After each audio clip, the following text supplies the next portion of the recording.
If you're experiencing billing issues with your Google account, follow these steps to resolve them effectively. This guide will help you identify and fix common problems. Step 1. Check your payment method. Before filing a refund or dispute, use the eshrock.com link in the description to open a refund dispute deadline calculator and confirm your deadline. Step 2. Review recent transactions. In the same Payments and Subscriptions section, review your recent transactions. Check for any unauthorized charges or discrepancies. If you find any, take note of them for further action. Step 3. Update billing information.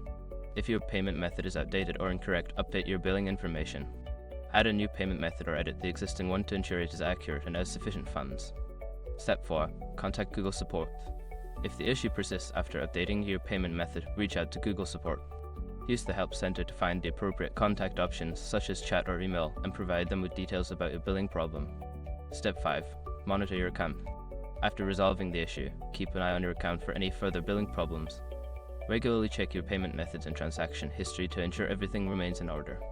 By following these steps, you should be able to resolve any billing issues with your Google account. If problems continue, don't hesitate to seek further assistance from Google Support.